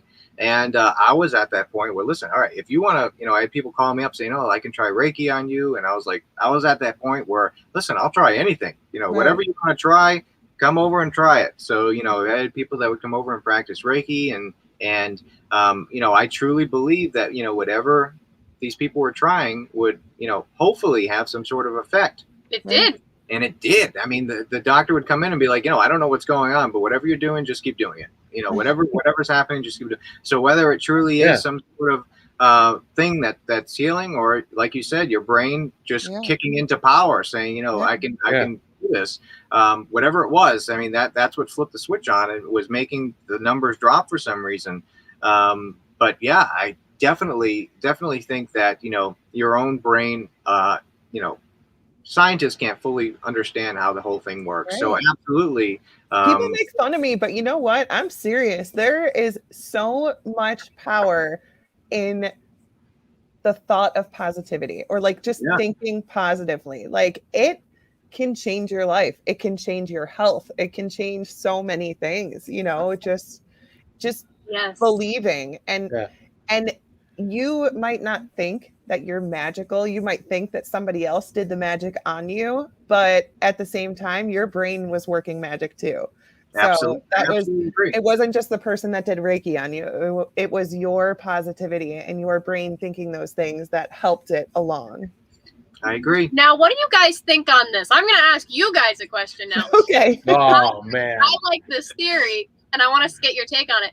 I like the idea because some people believe that the soul is in the brain, and like the brain holds some sort of energy that is us, and that's why you can't do certain things to it and things like that. And it's an interesting theory. What do you guys think? Oh. Gosh, I'm gonna have to go back and watch one of our other shows because we talked about this, and I don't want to contradict myself. But I probably just made it up right then. I'll go look back on it. I don't know. I don't think so. You don't think so? No. I don't know why. I just don't think so. It's interesting. It's interesting, isn't it? It makes you wonder. Yeah. With your gut feeling. Yeah. I have no idea why, but I don't think that's what it is. That's perfectly fine. It's weird to think about. I like all these different theories in my head. Some people are like, it's in the heart, it's in your brain, you don't even have a soul, it's just energy. So there's different theories. So I don't know. Yeah. I don't know. I don't know. Kathy. Hopefully I stumped you for a little while. I know, right? Now I'm going to be thinking about it. It's going to be like 3 a.m, and I'm going to be like, I always thought it was like that was just a simplistic thing. Like, that's I'm going to be completely out of the rest of this interview because I'm thinking, like, what's my answer? I'm going to get a message. Go. I'm going to get a message at 4 a.m, and she's going to go, this is why that's not. Yeah. I figured out why. I'm going to taunt, too. I'll be like, are you sure about that? Right? That's funny. That's funny. Like the psychiatrists in movies, how they would always go, so how does that make you feel? I'm going to answer the question, and she's going to be like, how does that make you feel, though? I love doing that. I love doing that with the museum, too, because I'll be like, how does it make you feel? And they're like, I don't know. How am I supposed to feel? So I'll do things to purposely try to, like, trip them up. Yeah. And see what happen. It's fun. I love that idea. I think that's cool. I like the idea of doing it before people know the story. Mm-hmm. Yeah, that is a good idea. Yeah. Like, people don't think that they have abilities, like me. I say that all the time. Like, I don't have any abilities. And then Kathy Satori will yell at me and say, everybody does. But I think that people, if they're tested.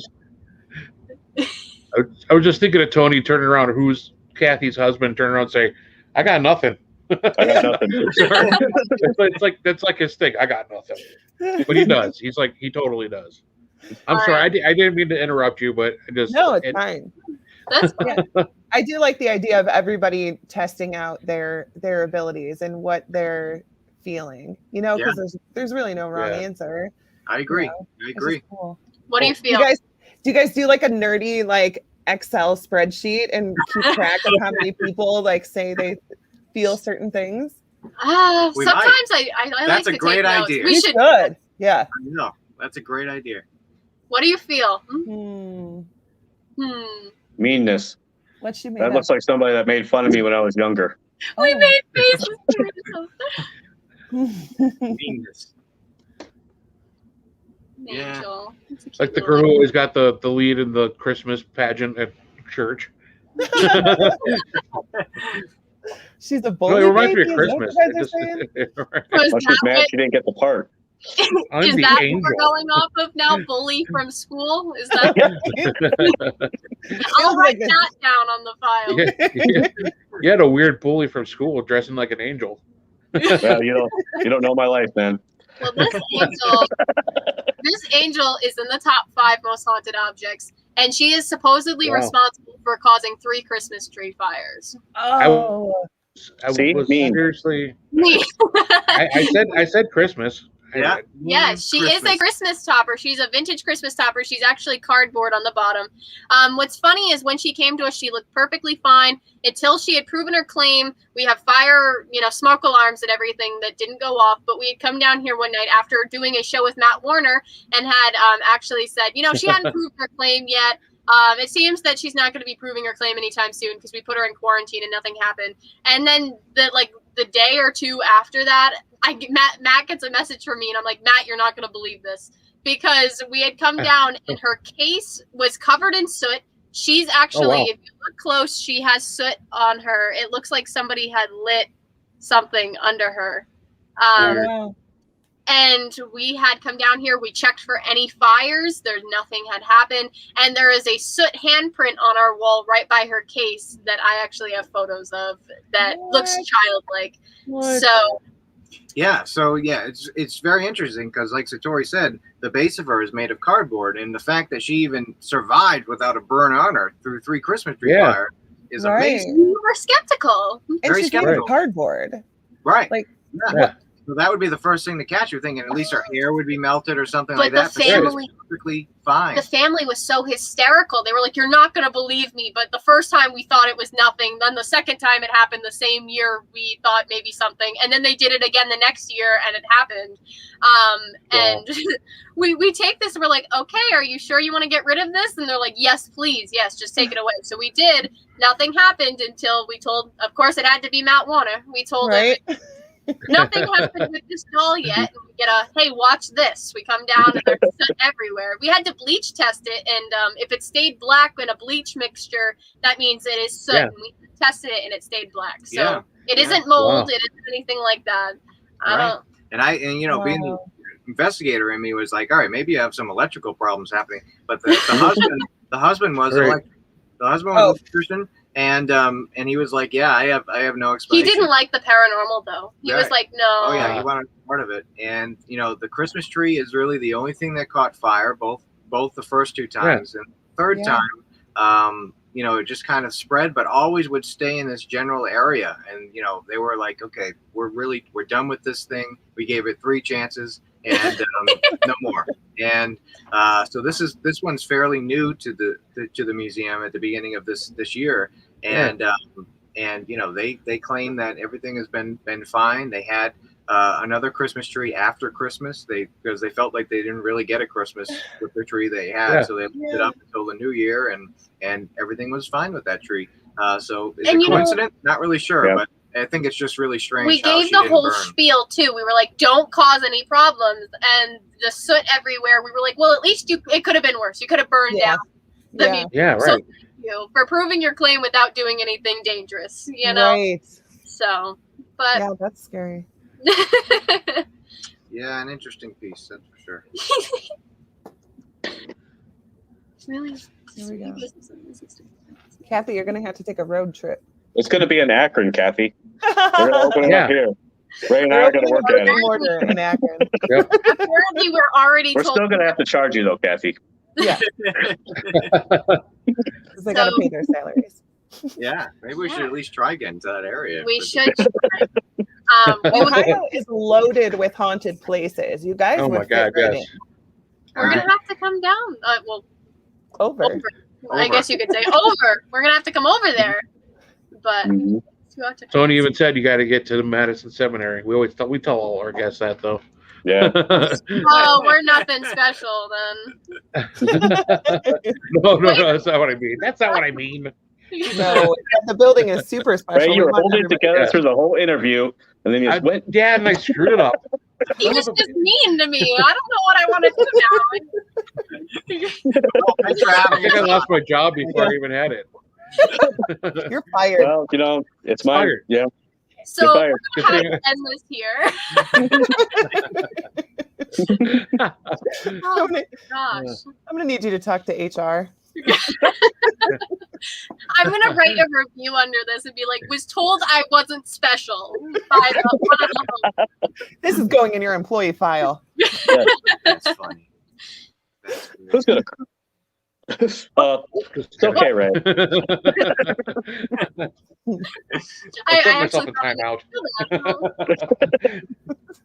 Oh yes, but we would love to come out to Ohio. I would love to go see that area. Yeah, there definitely is a lot of cool places out here. Well, We're you just partial to Madison, obviously. So Yeah. have to give us a reason to come out here, guys. And now I'm told I'm not special. I don't know if I want to come out here. Oh, Well, Ray just screwed over Ohio. Good job, Ray. wow, you just fucked Another over the show? whole state. Way to go! Now we'll never see the I'm traveling gonna write museum. it down. I'll be like, "Good morning, every state except for Ohio." Oh gosh! Once again, Ray. Seems like every other show, you get people not wanting to come here.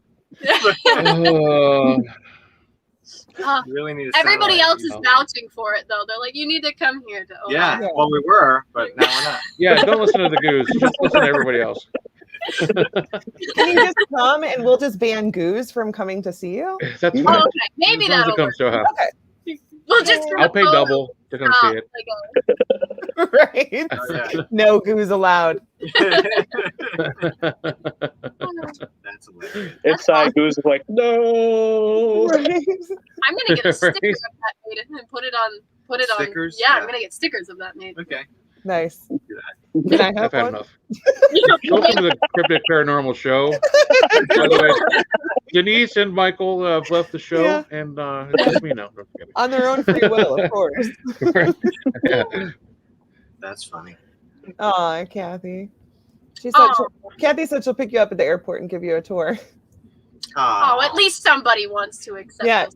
Kathy and Tony Santori are like our they're our celebrity chauffeurs. They picked up Nick Groff at the airport, and they like take people to local sites. They take people to the Christmas Story house in Cleveland. Like they're so Right. wonderful.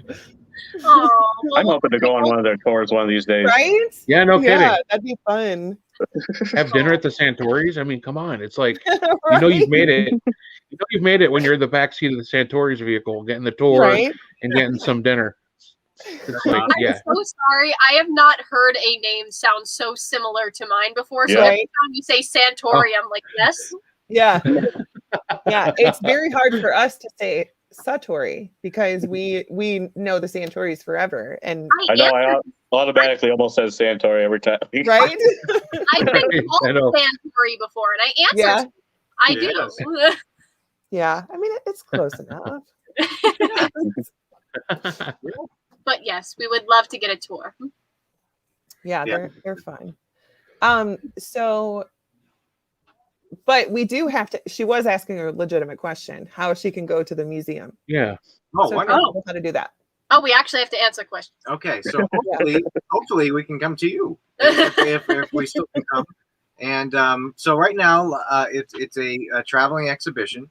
There, wow, Wow, that's that was wonderful. fast. Jeez, prepared here. So it's a traveling exhibition that's going to go to different haunted locations around the country. And the first stop is in Connecticut. And we've gotten a lot of requests to come to different states, which we're definitely open to. Everything packs into a big truck, and everything is fully mobile. We We just have to work it around the schedule. Right, yeah. We bring about 150 to 200 objects on the road with us. And like Satori said in the beginning, it's very immersive experience, something for everybody for sure. So hopefully we come to your area so you don't have to go far because, we really wanted to bring especially weren't really sure what the whole situation of the world would be. When Sure. this was done. So we wanted to bring what we could to the people instead of having them come out to us and then just hold off the permanent location for a few years. But when we get a permanent location, you will find us in Massachusetts. If you ever want to take the trip down, maybe visit Salem and that fun stuff. We're right there. So once we get the set location, hopefully it's right around there. So. Yeah, that's some big hints on where it would be. Around there. Yeah, around there. I love Salem. I got to spend a day there, and I need to spend a whole week there. It's just that whole of Massachusetts area is like, I was really hard for me to come home. I'm like, I feel like this is my place. I love Ohio, but for some reason Massachusetts was like, I think I can make it here. Just really cool.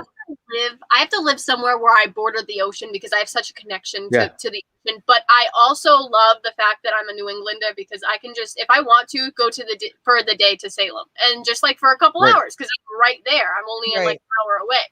So it's the best part of living in New England. It is. Cool. It is. It's great. So hopefully we come to your area and and we'd love to bring the museum out to Ohio and for everybody except Goose. Right. I screwed it over. I screwed myself over that. Yeah. You're very special, Satori. Well, what was the event that you guys had coming up? What is it called? Is there still tickets for it? Yes. So the first big museum event is the weekend of September 18th. There's a ghost hunt September 17th, the evening of there. And then 18th and 19th, the museum is open for general admission. You can come in and take a tour. And, of course, we'll be there. And if you want any more information, because we also have the links to, were you going to say that? Are we interrupting? No, yeah, we're right on the same page. Oh, okay. If you want any more information and you want to, we actually have it right on the front page of our website, paranormalcouple.com or theparanormalcouple.com. It leads to the same domain. So, Yep. And museum members, we have a membership program where you can get into the museum as many times as you want for free. With some fun goodies. With of course some fun goodies. Satori has a subscription box that she sends out to some of the members that subscribe to it. Is that something new that you guys just started? Yes. Yeah. I was looking at the Facebook post. I was like, ooh, I'm so torn. Because that's a super cool idea, but it also scares the shit out of me. So just some fun little things that I like to put in. Maybe some of my favorite crystals. Some of my some of my favorite crystals, some herbs and things like that I like, maybe a pendulum, something like that. So just little things that I really enjoy that kind of make me feel happy that I would put in custom to you along with a card that kind of reads you for the month. Right. Yeah. So, yeah. There's different tiers. It's through Patreon. So there's different tiers. There's one tier we just send you like a postcard every month. One tier with a case file where we send you one of the case files from our objects every month. Yeah, and then access to our secret Facebook party group where we go over the case files live every month. Or just do calls and fun things together. Yeah, we usually go live frequently on there. And you get, a whole membership kit in the mail with a card and stuff like that. A cool little card that you can put in your wallet. And awesome. So all different things that if you're into this type of stuff, you can get involved. I'm throwing out information that comes to my head. If anybody's interested and doesn't want to stay on Patreon for every month, obviously you can just join for once and then cancel. We love that too. We'll do that too. Oh. Yeah, but that's so cool. You guys do so many cool things for people. It's a lot. That is really cool. I'm sure. Yeah. So all the funds raised from that go into traveling to more places and making the museum exhibits better than what they are, and of course helping out some of the locations that we visit because if we're at a haunted location and you're buying a ticket, a good portion of the proceeds is going right back to the location to keep it running. You know what I mean? So like a lot of other paranormal teams are helping these locations stay around because we don't want them to disappear. Are you afraid of dolls? Goose is terrified of dolls. Yep. I hate dolls. Oh, well, you can come in. Tony said, To make amends, Tony said I could be locked in a room with the dolls for an hour or two. Yep, that's it. I mean, honestly, you can sleep there if you want. Yeah, that should be the punishment. If that makes everything right, I'll do it. I could just imagine the video camera footage from that. Right? Oh my god. That would be good. The camera footage of me would just be like For 12 hours. Oh gosh. Chewing my fingernails like crazy. It's probably, I can just imagine it being like the Blair Witch. Just like one of those horror film cameras and throw you in the museum. Right. I hate that movie so much. Mom and Dad, I'm sorry. I can't. I still when did that movie come out? And I am still so angry about that movie. Yeah. I've never seen it. I need to see a therapist and get over that shit, man. I can't remember. I don't know. It was I feel like it was like Yeah. right after we graduated. I graduated high school in '95. It was like late '90s, I believe. We have one of the cross things that was hanging in the woods on the set of the Blair Witch. What? He likes to collect things. Nice. But Nice. yeah, why does that movie make you angry? Listen, here's why. Oh geez, all right. Because for like a month before that movie came out, it was all over the History Channel. And back then, the stuff on the History Channel was real. It wasn't the real History Channel Stars and all those like stupid shows that they have now. It was actual history. Like the things that you saw on there were factual. Yeah. And they did this whole documentary about how these kids went into the woods and they disappeared. And I legitimately thought that it was real because it was on the goddamn History Channel. So it should be real. And then I saw the movie. It scared the shit out of me. And then like 2 days later, I saw the girl from the movie like on the Late Show or something doing an interview. And I was like, that would make me mad too. right? Yeah. I was deceived by the History Channel. The point is that. You have a legitimate gripe there, D-Nice. Yeah. I'm gonna back you up with that. Thank you.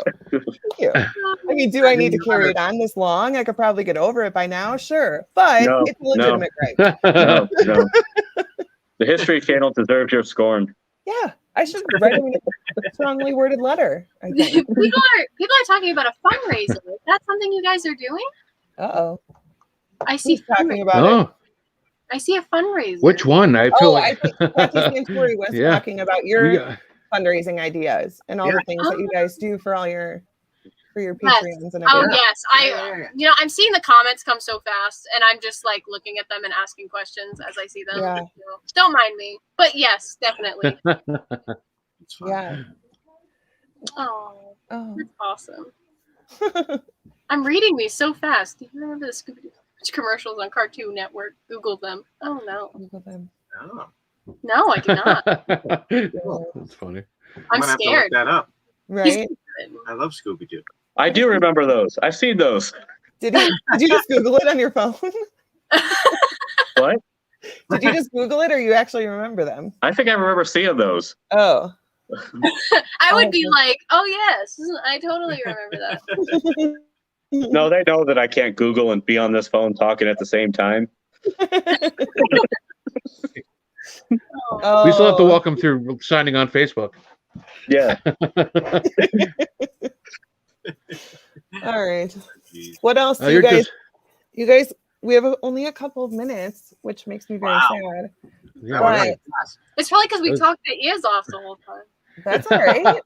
And it was like show and tell, but like with creepy shit. And it was awesome. Yeah, and it was really cool. I know. I felt like I was like, yeah, what do you got? I know. Right? Every time the camera or the screen flipped back to all four of our screens, we were like this. What's that behind him? What's that? Well, we'd love to show you, and if we ever come to your area, you guys obviously have to come see the objects. Yeah, for sure. Yes, and we have a lot of virtual events going on too that are sponsored by different libraries across the country. On our website, you can see it. Paranormalcouple.com or theparanormalcouple.com. Click or on the Facebook events page, and they're all. You don't have to live in the area that if a library in Massachusetts is sponsoring an event, a virtual event, you don't have to live in Massachusetts. You can sign up if there's room. Anywhere in the world, they allow it, and they're all free. And we usually do a history of haunted objects dating back to when this whole thing started, which dates back to the Egyptians, and all the way to present day. And then we show probably 8 to 10 objects, and we try switching it up every presentation. So if you don't live in the area that we're visiting with the museum this year, you can catch a virtual thing, hopefully. That's oh really my gosh, cool. that's so cool. Yeah. You guys do amazing stuff. I love hearing all this. Thank you so much for having us. Thanks for having us on, and it was a lot of fun for sure. I liked it. I could actually hear the show. Yeah, we're so happy. Getting a lot of great show, guys, and thank you so much for coming on. This is a quick 2 hours. That was a really quick 2 hours. Right? It was. Could have gone another 2 easy. Well, you're gonna have to but we won't do that to you. We won't. Yeah, we'll definitely have you back on. That's an excuse to have him back on. No, wait. Come back on now. No, not coming back now. Good job, Ray. My gosh. Did I do something? What if it's just me and Heisenberg? Well, that was Heisenberg's. Maybe we will. You have to ask nicely. All right. I'll beg. I'll take a picture of my knees begging you, please come back. I'll hold a doll, whatever you want. Oh gosh. Cindy says, thanks a million. So much fun. Can't wait for the next. There will be a next for sure. I will drag them back on here, whether they like it or not. They're going to come back. We could just take a road trip to Massachusetts. Yes. Good call. Good call. What? What'd you guys say? If I go, I may never come back. Just pack your bag, Heisenberg. Okay. All right. Thank you guys so much for coming on. Thank you everybody for tuning in. Unfortunately, it's that time of night. But real quick, we are going to be at an event this weekend, the FCI Con 1, down at Fairfield. Next weekend. Oh my God. Sorry. I've been so good with the dates. So good with the dates. Yeah, because we didn't even have next week. Satori, guess who's coming on next week? Who? Wanna. Oh no. Oh geez. Yeah, we're having a bunch of them come on. We're gonna storm the chat room for sure. We have a bunch of the guys from Gateway Paranormal, Matt Warner, and the Mass Project crew, Mass Media. Yes, we'll have them all on. Anybody who's coming to the FCI Con next weekend, will be on. So it's going to be a fun show. 24th. It's just going to be kind of the 24th. Yes, I knew the date, but I forgot what weekend it was. But so we're gonna have them on next week. Thank you again so much, Satori, and I almost said Satori, Satori and Cody. Thank you so much for coming on. It was a great time. You bet. Yes, it was. Thank you. Stuff is awesome. We will spook you later, crypto heads. Have a good weekend. Don't be an asshole. Don't be an asshole. All right.